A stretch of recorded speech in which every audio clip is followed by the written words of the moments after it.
അപ്പോൾ ഇതുവരെയുള്ള വീഡിയോസിൽ നമ്മൾ ഡിസ്കസ് ചെയ്തത് പുതിയ ഹാബിറ്റ്സ് എങ്ങനെ ബിൽഡ് ചെയ്യാം എന്നുള്ള കാര്യത്തെ പറ്റിയിട്ടായിരുന്നു. ഇന്ന് നമ്മൾ നോക്കാൻ പോകുന്നത് നമ്മുടെ ബാഡ് ഹാബിറ്റ്സിനെ കുറിച്ചിട്ടാണ്. നമുക്ക് എങ്ങനെ ഈ ബാഡ് ഹാബിറ്റ്സിനെ ബ്രേക്ക് ചെയ്യാം, അതുപോലെ തന്നെ ഈ ഹാബിറ്റ്സിനാൽ പ്രോഗ്രാംഡ് ആയിട്ടുള്ള നമ്മുടെ ബ്രെയിനെ നമുക്ക് എങ്ങനെ റീപ്രോഗ്രാം ചെയ്ത് എടുക്കാം, അതിന് വേണ്ട ഒരു ടിപ്പും നമ്മൾ ഇന്നുവരെ ഡിസ്കസ് ചെയ്യുന്നതാണ്. അപ്പോൾ നമുക്ക് സ്റ്റാർട്ട് ചെയ്യാം.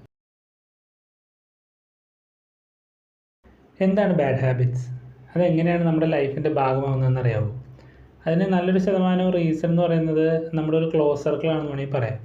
ഇപ്പോൾ ക്ലോസ് സർക്കിൾ എന്ന് പറയുമ്പോൾ അത് നമ്മുടെ ഫ്രണ്ട്സിൻ്റെ ആവാം, ഫാമിലിയുടെ ആവാം, അങ്ങനെ ഏത് വേണമെങ്കിലും ആവാം. അപ്പോൾ നമ്മൾ ഈ ഒരു ക്ലോസ് സർക്കിളിൽ വരുമ്പോൾ നമുക്ക് എക്സ്പീരിയൻസ് ചെയ്യുന്ന പലതരത്തിലുള്ള ക്രേവിങ്സ് ഉണ്ട്. അപ്പോൾ ഈ ക്രേവിങ്സിനെ നമ്മൾ എന്ത് വെച്ച് മീറ്റ് ചെയ്യുന്നു എന്നുള്ളതിനനുസരിച്ചിരിക്കും നമ്മുടെ ഹാബിറ്റ് ഫോർമേഷൻ എന്ന് പറയുന്നത്. നമുക്ക് ഈ ക്രേവിങ്സിനെ ഒന്നുകൂടെ ഡീപ്പറായിട്ട് നോക്കേണ്ടതുണ്ട്. ഇപ്പോൾ ഒരു ക്രേവിംഗ് എന്ന് പറയുമ്പോൾ അതിന് 2 ലെയർ ഉണ്ടെന്ന് പറയാം. ഒരു സർഫസ് ലെയറും ഉണ്ട്, പിന്നെ ഒരു ഡീപ്പർ ലെയറും ഉണ്ട്. ഇപ്പോൾ ഒരു ഉദാഹരണം നോക്കുകയാണെങ്കിൽ എനിക്കിപ്പോൾ ഷവർമ കഴിക്കാൻ തോന്നുന്നു വിചാരിക്കാം. അപ്പോൾ അതിൽ ഈ ഷവർമ കഴിക്കാൻ തോന്നുക, ആ ഷവർമ എന്ന് പറയുന്ന ഫുഡ് ഉണ്ടല്ലോ, അത് അതിൻ്റെ സർഫസ് ലെയറാണെന്ന് പറയാം. അതിൻ്റെ ഡീപ്പർ ലെയർ അല്ലെങ്കിൽ അതിൻ്റെ ഒരു മോട്ടീവ് എന്ന് പറയുന്നത് വിശപ്പാണ്. നമുക്ക് വിശക്കുമ്പോൾ നമുക്ക് പല കാര്യങ്ങളും കഴിക്കാൻ തോന്നും. അപ്പോൾ അതിപ്പോൾ ഷവർമയാവാം, വേറെ എന്ത് വേണമെങ്കിലാവാം. അപ്പോൾ ഇതുപോലെ ഇപ്പോൾ വിശന്ന ഭക്ഷണം കഴിക്കുക അല്ലെങ്കിൽ ഭക്ഷണം കഴിക്കുക എന്നുള്ള ഇതൊരു മോട്ടീവാണെന്ന് പറഞ്ഞല്ലോ. ഇതുപോലെ നമുക്ക് അണ്ടർലൈങ് ആയിട്ടുള്ള പലതരത്തിലുള്ള മോട്ടീവ്സും ഉണ്ട്. അപ്പോൾ നമ്മൾ നോക്കുകയാണെങ്കിൽ ഭക്ഷണം കഴിക്കുന്ന പോലെ തന്നെ നമുക്ക് സോഷ്യൽ അക്സെപ്റ്റൻസ് കിട്ടുക, അല്ലെങ്കിൽ മറ്റുള്ളവരുമായിട്ട് ബോണ്ട് ചെയ്യുക, അതേപോലെ നല്ലൊരു പാർട്ട്ണറെ കണ്ടെത്തി ഫ്യൂച്ചർ ജനറേഷനെ വാർത്തെടുക്കുക, ഇങ്ങനെ നമുക്ക് പല മോട്ടീവ്സും നമ്മുടെ ലൈഫിലുണ്ട്. നമ്മളിതിനെ എന്തൊക്കെ വെച്ചാണ് മീറ്റ് ചെയ്യുന്നത് എന്നതിലാണ് കാര്യം. ഇപ്പോൾ ഭക്ഷണത്തിൻ്റെ കാര്യം പറഞ്ഞ പോലെ തന്നെ ഇന്ന് നമ്മുടെ ലൈഫിലുള്ള ഓരോ മോട്ടീവ്സിനും നമുക്ക് ഓരോ മോഡേൺ സൊല്യൂഷൻസ് തന്നെയുണ്ട്. അതായത് ഇപ്പോൾ പലരും പ്രണയം എന്ന് പറയുന്നത് സോഷ്യൽ മീഡിയ വഴിയൊക്കെയാണ്. സോഷ്യൽ മീഡിയയിൽ ഒരു പക്ഷേ 1000-ന് മീതെ ഫ്രണ്ട്സും ഫോളോവേഴ്സും ഉണ്ടാവും. നമ്മൾ സോഷ്യൽ അക്സെപ്റ്റൻസിന് വേണ്ടി ചെയ്യുന്നത് എന്താ? പലതരത്തിലുള്ള സ്റ്റോറീസും സ്റ്റാറ്റസും പോസ്റ്റും ഒക്കെ ഇടുമല്ലേ. പിന്നെ നമ്മളെല്ലാ മോട്ടീവ്സിനെയും സാറ്റിസ്ഫൈ ചെയ്യുന്നത് ഇതുപോലുള്ള മോഡേൺ സൊല്യൂഷൻസ് കൊണ്ടാണ്. അപ്പോൾ ഇതിൽ നമുക്ക് അവൈലബിൾ ആയിട്ടുള്ള പല മെത്തേഡ്സിൽ നമ്മൾ ഏത് സെലക്ട് ചെയ്യുന്നു അതാണ് നമ്മുടെ ഹാബിറ്റായിട്ട് മാറുന്നത്. ഇപ്പോൾ ഒരാൾക്ക് പെട്ടെന്ന് കുറച്ച് സ്ട്രെസ്സ് ഫീൽ ചെയ്യുകയാണ്, ആളത് റെഡ്യൂസ് ചെയ്യണമെന്ന് വിചാരിക്കുകയാണ്. ആൾക്ക് ചിലപ്പോൾ ആദ്യം മുന്നിലേക്ക് വരുന്ന 2 ഓപ്ഷൻസ് ആയിരിക്കും. ഒന്നുകിൽ സിഗരറ്റ് വലിക്കാൻ തോന്നും, അല്ലെങ്കിൽ ജസ്റ്റ് ഒന്ന് പോയി പുറത്തൊക്കെ പോയി നടന്നിട്ട് ഒന്ന് കാറ്റൊക്കെ കൊണ്ടിട്ട് വരാൻ തോന്നും. അപ്പോൾ ഇതിൽ നിന്ന് ആൾ ഏത് സെലക്ട് ചെയ്യുന്നോ അതാണ് അതിൻ്റെ എൻഡ് റിസൾട്ട് എന്ന് പറയുന്നത്. ഇങ്ങനെ നമ്മൾ ഓരോ ക്രേവിങ്സിനെയും മീറ്റ് ചെയ്യാൻ വേണ്ടി എടുക്കുന്ന ഓരോ മെത്തേഡ്സ് ക്രമേണ നമ്മുടെ ഹാബിറ്റ്സ് ആയിട്ട് മാറുകയാണ് ചെയ്യുന്നത്. ഇനി ക്രേവിങ്സിനെ കുറിച്ച് 1-2 കാര്യങ്ങളോട് നോക്കുകയാണെങ്കിൽ എന്തോ ഒന്ന് മിസ്സിങ് ആണല്ലോ എന്നൊരവസ്ഥയാണ് ക്രേവിങ്സ് എന്ന് വേണമെങ്കിൽ നമുക്ക് പറയാം. അതായത് ഇപ്പോൾ നിങ്ങളിരിക്കുന്ന റൂമിൻ്റെ ടെമ്പറേച്ചർ 1 ഡിഗ്രി വീതം കുറയാണെന്ന് വിചാരിക്കുക. പ്രത്യേകിച്ചൊന്നും തോന്നില്ല, പക്ഷെ അത് ഗ്രാജുവലി കുറഞ്ഞൊരു 10 ഡിഗ്രി വരെ കുറഞ്ഞാലോ തണുക്കൂലേ?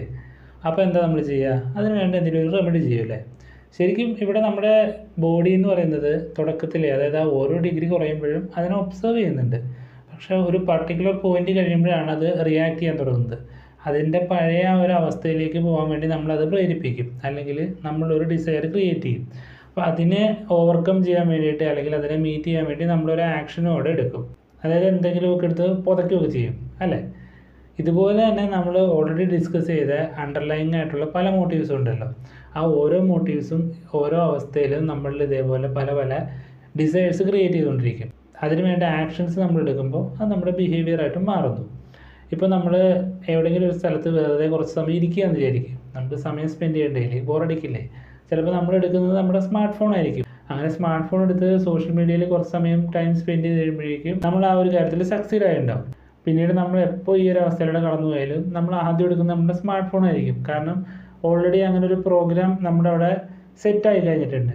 ഇതേപോലെ നമ്മൾ അറിഞ്ഞോ അറിയാതെയോ പല പ്രോഗ്രാമുകളും നമ്മുടെ ബ്രെയിനിൽ പ്രോഗ്രാംഡ് ആയി കഴിഞ്ഞിട്ടുണ്ട്.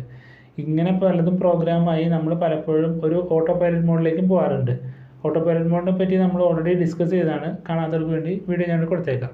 ഓക്കെ, അപ്പോൾ നമ്മൾ എങ്ങനെയാണ് ഹാബിറ്റ്സ് പ്രോഗ്രാംഡ് ആവുന്നതെന്ന് മനസ്സിലായില്ലേ. ഇനി നമുക്കിതിനെ എങ്ങനെ റീപ്രോഗ്രാം ചെയ്യണമെന്ന് അറിയണ്ടേ. അപ്പോൾ നമുക്ക് പല ആഗ്രഹങ്ങളുണ്ടാവും, നമുക്ക് പല ശീലങ്ങളും നമ്മുടെ ലൈഫിൻ്റെ ഭാഗമാക്കണമെന്ന് പലപ്പോഴും തോന്നിയിട്ടുണ്ടാവും. പക്ഷേ അതിനൊന്നും സാധിക്കാത്തത് അതിൻ്റെ ഒരു ഡിഫിക്കൽട്ടി ഓർത്തിട്ടായിരിക്കും. അതുകൊണ്ട് തന്നെ നമുക്കത് അത്ര അട്രാക്റ്റീവായിട്ട് തോന്നിയൊന്നും വരില്ല. എന്നാൽ ഇവിടെ നമ്മൾ അറിയേണ്ട ഒരു കാര്യം എന്താണെന്ന് വെച്ച് കഴിഞ്ഞാൽ കുഴപ്പം ആ ഒരു ഹാബിറ്റിൻ്റെ അല്ല, നമ്മുടെ മൈൻഡ് സെറ്റിൻ്റെ ആണ്. അപ്പോൾ അത് മനസ്സിലാക്കാനായിട്ട് ഞാനൊരു കഥ പറയാം. ഇത് നിങ്ങളിൽ പലരും കേട്ടിട്ടുള്ളൊരു കഥയാണ്. അതായത് ഒരു ഷൂ കമ്പനി, ഒരു ഷൂ മാനുഫാക്ചറർ ഒരു ഇൻ്റർവ്യൂ നടത്തുകയുണ്ടായി. അപ്പോൾ അതിൽ 2 പേഴ്സൺസ് വന്നു. അവരെ ആ ഇൻ്റർവ്യൂവർ ഒരു ഗ്രാമത്തിലേക്ക് പ്രൊമോഷന് വേണ്ടി അയക്കുകയാണ് ചെയ്തത്. അപ്പോൾ അതിൽ ആദ്യത്തെ പേഴ്സൺ ആ ഒരു ഗ്രാമത്തിൽ ചെന്നിട്ട് തിരിച്ചു വന്നു. എന്നിട്ട് തിരിച്ച് റിപ്പോർട്ട് ചെയ്തത് നമുക്ക് അവിടെ അത്ര എന്താ പറയുക സെയിൽസ് ഒന്നും ഉണ്ടാവാൻ സാധ്യതയില്ല, കാരണം അതൊരു കുഗ്രാമമാണ്, അവിടെ ആരും ഷൂസ് ഉപയോഗിക്കുന്നില്ല, അതുകൊണ്ട് തന്നെ അവിടെ ബിസിനസ് തുടങ്ങുക എന്നുള്ളതൊരു ബാഡ് ഐഡിയ ആണെന്നാണ് ആൾ സജസ്റ്റ് ചെയ്തത്. എന്നാൽ രണ്ടാമത്തെ പേഴ്സണും ആ ഒരു നാട്ടിൽ പോയിട്ട് തിരിച്ചു വന്നിട്ട് പറഞ്ഞത് അവിടെ ആരും ഷൂ ഉപയോഗിക്കുന്നില്ല, അതുകൊണ്ട് തന്നെ നമുക്കതൊരു നല്ല ഓപ്പർച്യൂണിറ്റിയാണ്, നമുക്കവിടെ ഒരു ഔട്ട്ലെറ്റ് ഇട്ട് കഴിഞ്ഞാൽ നല്ലപോലെ സെയിൽസ് അവിടെ ഉണ്ടാകും എന്നുള്ളതാണ് പറഞ്ഞത്. സോ ഇവിടെ രണ്ടുപേരും ഫേസ് ചെയ്തത് ഒരേ സിറ്റുവേഷനാണ്, പക്ഷേ രണ്ടാമത്തെ പേഴ്സണിൻ്റെ മൈൻഡ് സെറ്റ് എന്ന് പറയുന്നത് കംപ്ലീറ്റ്ലി ഡിഫറെൻ്റ് ആയിരുന്നു. ഇപ്പം നമ്മുടെ കാര്യം തന്നെ എടുത്തു കഴിഞ്ഞാൽ നമ്മൾ പലരും പറയില്ലേ, നാളെ രാവിലെ നേരത്തെ എഴുന്നേൽക്കണ്ടേ, അടുക്കളയിൽ കയറണ്ടേ, ജോലിക്ക് പോകണ്ടേ എന്നൊക്കെ പറഞ്ഞുകൊണ്ടായിരിക്കും പലരും നടക്കുന്നത്. എന്നാൽ ഇവിടെ ഈ പറയുന്ന സിറ്റുവേഷൻ്റെ ആംഗിൾ ഓഫ് ഒബ്സർവേഷൻ അല്ലെങ്കിൽ നമ്മുടെ ആ ഒരു മൈൻഡ് സെറ്റ് ഒന്ന് മാറ്റി കഴിഞ്ഞാലോ, അതായത് ഇപ്പം ഇങ്ങനെ പറയുകയാണ്, അതായത് നേരത്തെ എഴുന്നേൽക്കാൻ പറ്റുന്നുണ്ടല്ലോ, നമുക്ക് ഒരാളെയും ഡിപ്പെൻഡ് ചെയ്യാതെ നമ്മുടെ സ്വന്തം ഇഷ്ടത്തിന് അടുക്കളയിൽ കുക്ക് ചെയ്ത് കഴിക്കാൻ സാധിക്കുന്നുണ്ട്, നമുക്ക് സ്വന്തമായിട്ടൊരു ജോലിയുണ്ട്.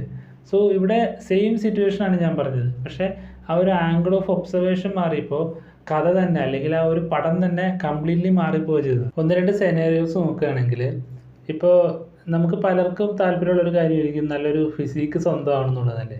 എന്നാൽ ഈ ജിമ്മിലൊക്കെ പോയി പണിയെടുക്കണ്ടേ, മേലനങ്ങണം, ശരീരം വേർക്കണം, വലിയ പാടാണ് എന്ന് വെച്ചുകൊണ്ടാണ് പലരും അതിന് മടിക്കുന്നത്. എന്നാൽ അതേസമയം വല്ല നിസ്സാരമായിട്ട് വല്ലോ ഒരാഴ്ച കൊണ്ടോ അല്ലെങ്കിൽ 3-4 ദിവസം കൊണ്ടൊക്കെ സിമ്പിളായിട്ട് ജിമ്മത്തിമാരും ഒക്കെ ആകാൻ പറ്റുമെങ്കിൽ നമ്മളെല്ലാവരും ഒരു കൈ നോക്കിയേനെ. അതുപോലെ തന്നെ ഉള്ളതാണ് ഫിനാൻഷ്യൽ ഫ്രീഡം അല്ലെങ്കിൽ സേവിങ്സ് എന്ന് പറയുന്നത്. അപ്പോൾ പലർക്കും അതൊരു ഭയങ്കര ബുദ്ധിമുട്ടുള്ളൊരു കാര്യമാണ്, എന്തോ സാക്രിഫൈസ് ചെയ്യണ പോലെയൊക്കെയാണ് പലരും സേവിങ്സിനെ കാണുന്നത്. എന്നാൽ നമ്മൾ ഈ ഒരു മാസം ഒരു 1000 രൂപ സേവ് ചെയ്യുകയാണെങ്കിൽ അടുത്ത മാസം നമ്മുടെ പർച്ചേസിങ് പവറിൽ ആ ഒരു എമൗണ്ടും കൂടെ കൂടുതലാണ് വരുന്നത്. അത് ആക്ച്വലി നമുക്കൊരു ഫിനാൻഷ്യൽ ഫ്രീഡമാണ് തരുന്നത്.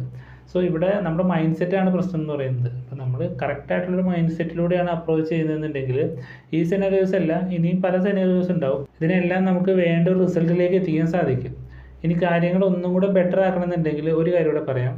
അതായത് ഇപ്പോൾ നമുക്ക് ചെയ്യണം എന്ന് ആഗ്രഹമുള്ളൊരു കാര്യത്തെ നമുക്ക് ചെയ്യാൻ ഇഷ്ടമുള്ളൊരു കാര്യമായിട്ട് അസോസിയേറ്റ് ചെയ്യാം. ഇപ്പോൾ നമ്മൾ ജിമ്മിലൊക്കെ പാട്ട് കേട്ടുകൊണ്ട് വർക്കൗട്ട് ചെയ്യാൻ കണ്ടിട്ടില്ലേ, ശരിക്കും ആ ഒരു പ്രത്യേകതരം വൈബുള്ളൊരു സോങ്സ് അവിടെ യൂസ് ചെയ്യാം. അപ്പോൾ ആ ഒരു വൈബിൽ നമ്മൾ വർക്കൗട്ട് എൻജോയ് ചെയ്ത് ചെയ്യുന്നത്. ഇപ്പോൾ സൂംബ ഡാൻസ് എന്നൊക്കെ പറയില്ലേ, അവിടെ നമുക്ക് ശരീരം വേർക്കണമല്ലോ എന്നുള്ള തോട്ടൊന്നുമില്ല, നല്ല പാട്ട് അവിടെ വയ്ക്കുന്നു, അതിന് വേണ്ട ഒരു ഡാൻസ് അങ്ങ് കളിക്കുന്നു. അപ്പോൾ പാട്ട് എൻജോയ് ചെയ്ത് ഡാൻസ് കളിക്കാൻ വേണ്ടി പോകുന്നു. വർക്കൗട്ട് എന്നുള്ളൊരു പ്രതീതി നമ്മളവിടെ ക്രിയേറ്റ് ചെയ്യുന്നില്ല, അല്ലെങ്കിൽ ആ ഒരു മൈൻഡ് സെറ്റ് നമ്മളവിടെ മാറ്റുക ചെയ്യുന്നത്. നേരത്തെ പറഞ്ഞ ഒരു ആംഗിൾ ഓഫ് ഒബ്സർവേഷൻ വേറെയാണ്. അപ്പോൾ കാലറീസ് അവിടെ ബേൺ ആയിക്കോളും, നമ്മൾ ഫിറ്റ് ആവുകയും ചെയ്യും, എന്നാൽ നമ്മൾ ഡാൻസ് കളിക്കുക ചെയ്യുന്നത്. ഇനി വീഡിയോയുടെ സ്റ്റാർട്ടിങ്ങിൽ പറഞ്ഞ ആ ടിപ്പ് എന്താണെന്ന് നോക്കാം.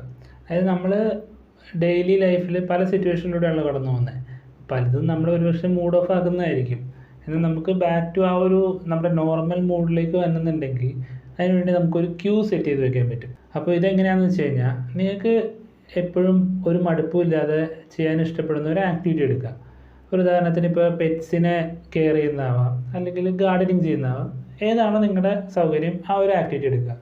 എന്നിട്ട് അത് ചെയ്യുന്നതിന് മുമ്പായിട്ട് ഒരു 3 ഡീപ്പ് ബ്രീത്ത് എടുക്കുക ആൻഡ് സ്മൈൽ. ഓക്കെ, എന്നിട്ട് ആ ഒരു ആക്ടിവിറ്റി ചെയ്യുക. ഇതിങ്ങനെ ഒരു കുറച്ച് സമയം റിപ്പീറ്റ് ചെയ്യുന്നതിലൂടെ ആ ഒരു ആക്ടിവിറ്റി നമ്മുടെ ഒരു ഹാബിറ്റ് പോലെ ഫീഡ് ആവുകയാണ് ചെയ്യുന്നത് നമ്മുടെ ബ്രെയിനിൽ. സോ നിങ്ങളെപ്പം മൂഡ് ഓഫ് ആയിട്ട് തോന്നുകയാണെങ്കിലും ഇതേപോലൊരു ബ്രീത്ത് എടുക്കുക, സ്മൈൽ ചെയ്യുക. സോ നിങ്ങളുടെ മൂഡ് എൻറ്റയർലി ചേഞ്ച് ആയിട്ട് നിങ്ങൾ ഹാപ്പി ആയിട്ട് മാറുക ചെയ്യുന്നത്. ജസ്റ്റ് ഒന്ന് ട്രൈ ചെയ്ത് നോക്കുക, റിസൾട്ട് എന്തെങ്കിലുണ്ടെങ്കിൽ അറിയിക്കുക. അപ്പോൾ ഇന്നത്തെ വീഡിയോയിൽ ഇത്രേ ഉള്ളൂ. വീഡിയോ ഇഷ്ടപ്പെടുകയാണെങ്കിൽ ഒന്ന് ലൈക്ക് ചെയ്തേക്കുക. പറഞ്ഞ കാര്യങ്ങളൊരു ക്ലാരിറ്റി കിട്ടിയെന്ന് വിചാരിക്കുകയാണ്. പറഞ്ഞ കാര്യങ്ങൾ ഏതെങ്കിലും തരത്തിൽ യൂസ്ഫുൾ ആയിട്ട് തോന്നുകയാണെങ്കിൽ ചാനൽ ഒന്ന് സബ്സ്ക്രൈബ് ചെയ്യുന്ന കാര്യം പരിഗണിക്കുക. ഇത്രയും സമയം ഈ വീഡിയോയ്ക്ക് വേണ്ടി ഇവിടെ സ്പെൻഡ് ചെയ്തതിന് നന്ദി. അടുത്ത വീഡിയോയിൽ കാണുന്നവരേക്കും ബൈ.